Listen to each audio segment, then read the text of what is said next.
I want to today introduce you to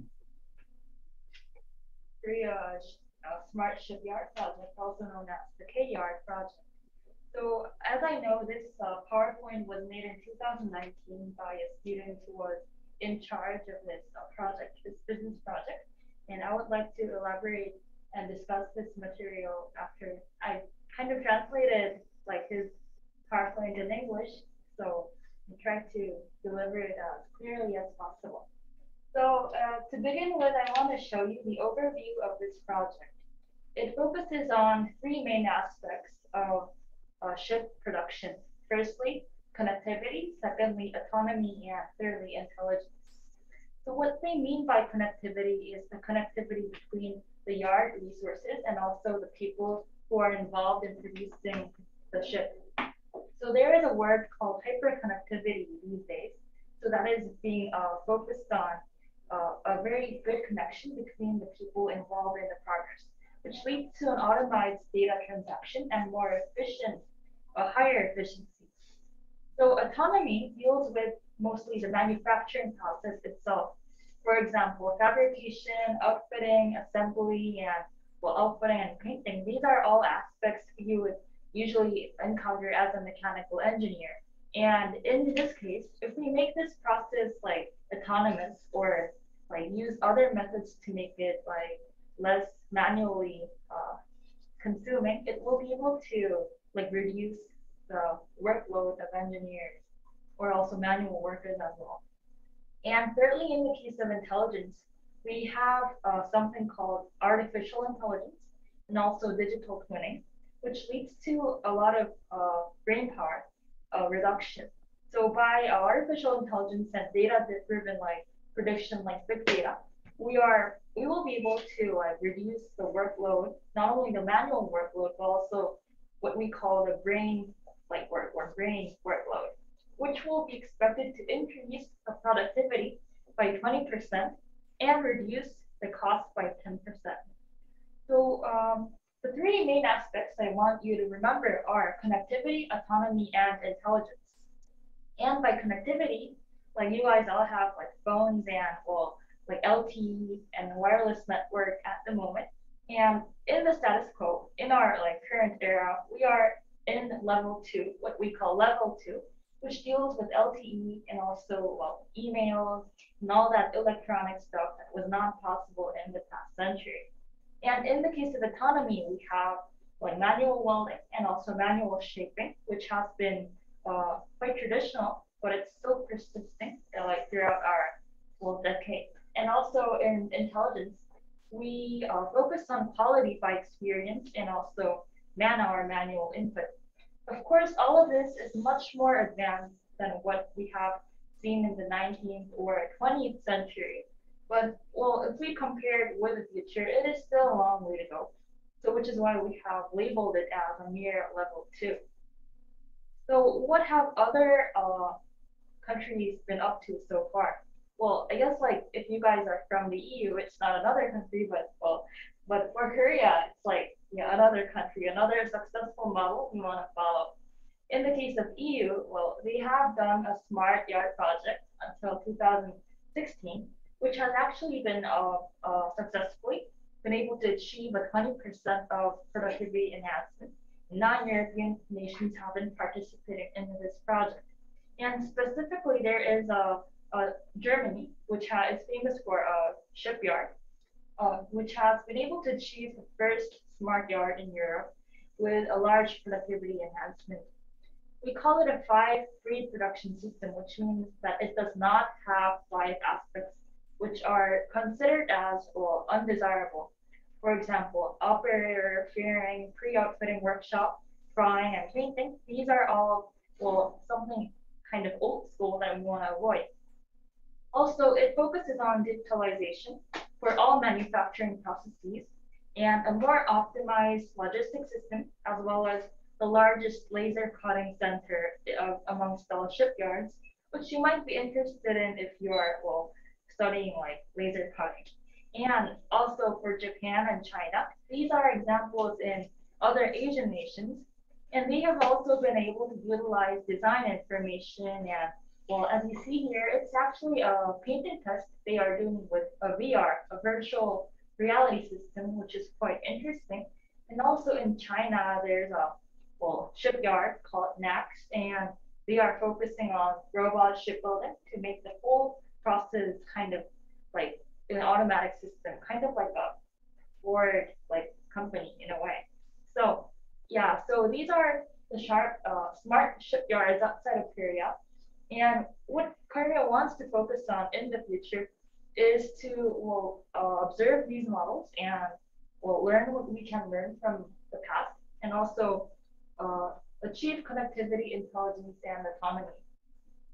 So we have like talked a lot about this KR project. And the scope of this work, if I just want to give you a brief idea, is to deal with a lot of different design and planning aspects, such as warehousing, pre-processing, processing, assembly, design and painting and mounting, all the things that you would generally see and encounter as an engineer in a factory or a shipyard. And this is a TRL of the business that the presenter wanted to focus on. They say that several businesses have been able to achieve like business development, but the scope of this project that we will discuss in the lecture today deals until like step 7, which is mainly commercialization. So the complexity of the Smart Yard project, we talked about how we were currently staying in the level 2, but we want to raise it up to level 4. And by level 4, we mean in terms of connectivity, we want IoT. In terms of autonomy, we want complete automation instead of mere mechanization. And also in terms of intelligence, we want artificial intelligence instead of simple computerization of information. So in the next level, we have to make significant enhancements in production and like connectivity if we want to achieve these speeds. And yeah, the Smart Yard project, I think you guys would be quite familiar with this data flow. We first start with CAD, and there's like ERP and also other kinds of like shipbuilding technologies. But after you finish all these processes, you will be able to achieve a smart shipyard if everything goes as planned. So, this is a video that shows ecosystem for a smart ship. I think we can take a look at it if we have time after the presentation. But yeah, this is actually an example outside of Korea. So just gives you a brief idea. Oh, actually inside of Korea, but it's by Naver Cloud Platform. But they have been collaborating with other like companies such as like DSME and Intel, and they have been able to achieve a lot of like smart zones in the past few years. So we next want to talk about 4 main aspects of this project. Firstly, there is a real-time bidirectional hyper-connected yard information analysis and digital twin technology.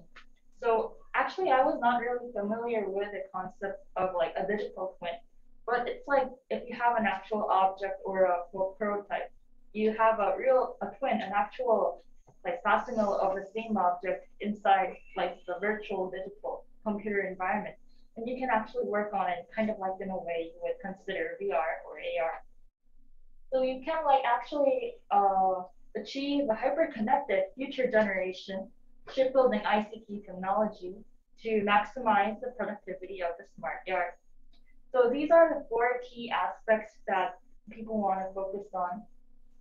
Firstly, they want to improve the smart yard hyperconnectivity network by network integration, and also a smart yard data hub infrastructure by creating a platform where you can real time share data and also stream data real time and process the information.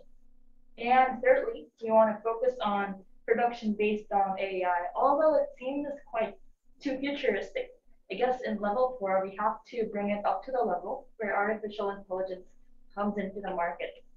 So AI can be helpful because we can actually analyze the yard data in a very optimized manner. And also in terms of security and safety, we can actually improve the security of the real-time yard data by using and implementing AI.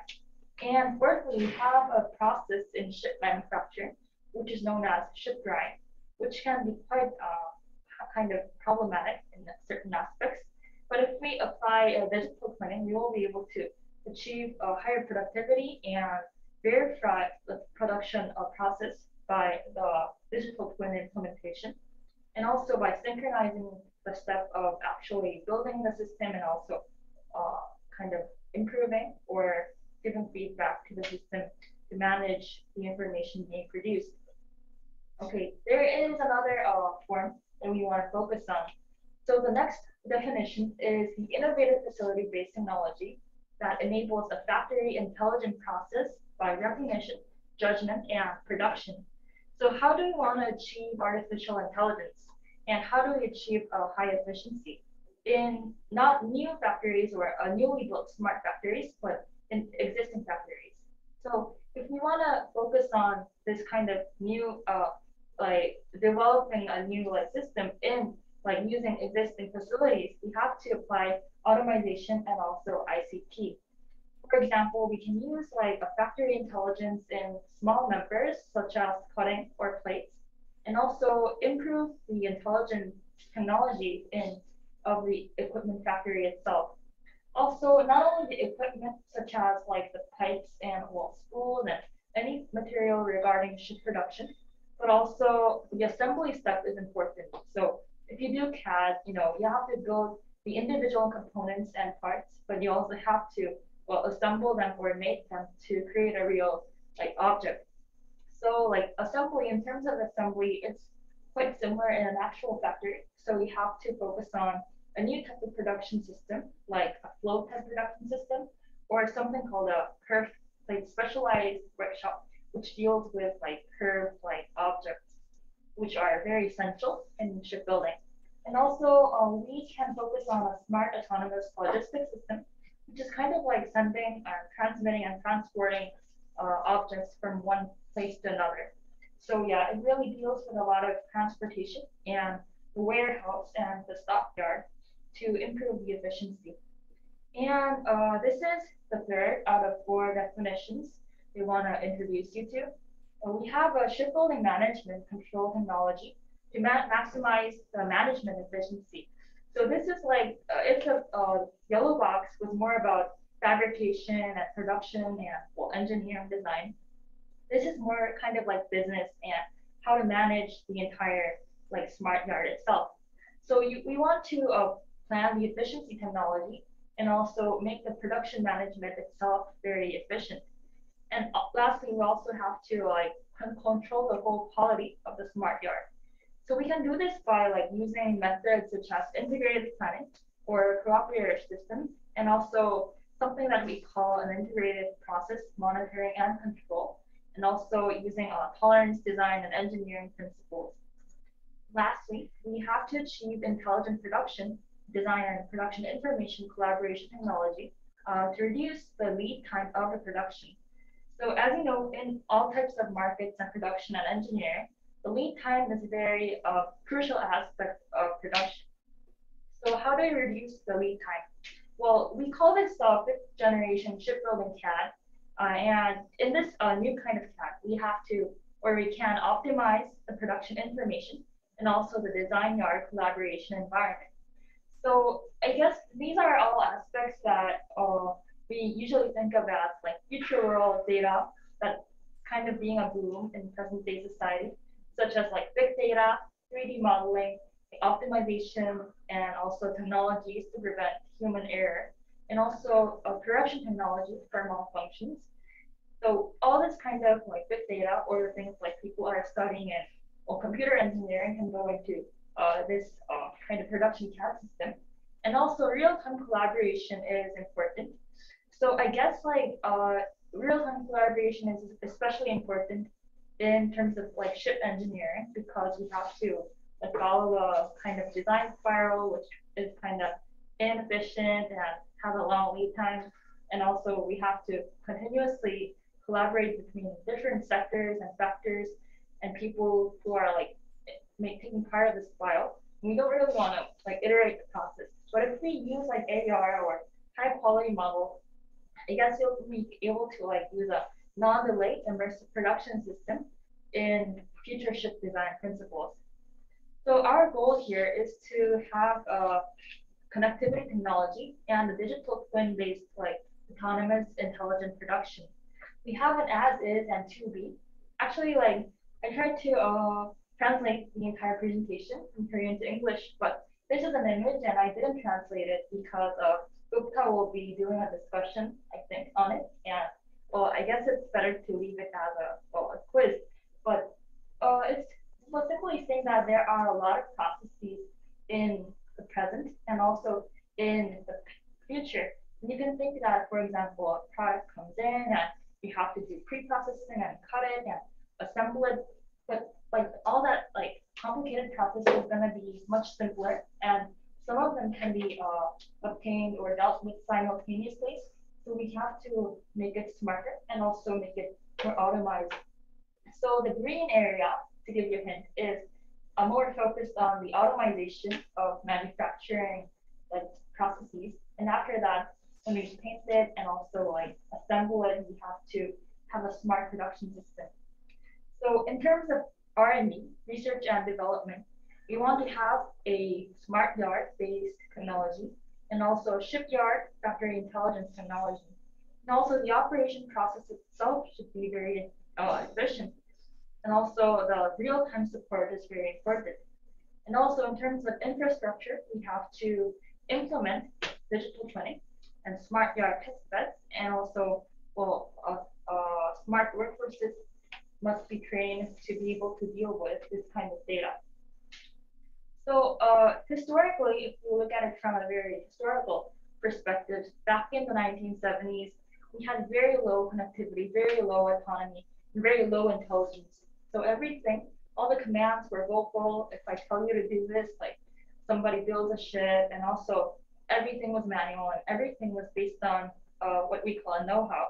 So if somebody's really like trained and really good at making a ship, he's like telling his like other people like how to like produce it and so on. But like after a decade or so, the autonomy began to like increase, and also in terms of connectivity and intelligence, computers were implemented, machines were implemented, and also wired transmission was possible. And the capacity began to increase by the thousands and also 2010 when we have like wireless communication in our everyday lives, and also at least partially these structures are like automatic. And also we are currently in the research of unmanned ships and like AUVs and a lot of like processes that have been uh, like just like less intelligent and less autonomous in the future, in the past. But yeah, these are being actively studied at least in the R&D level.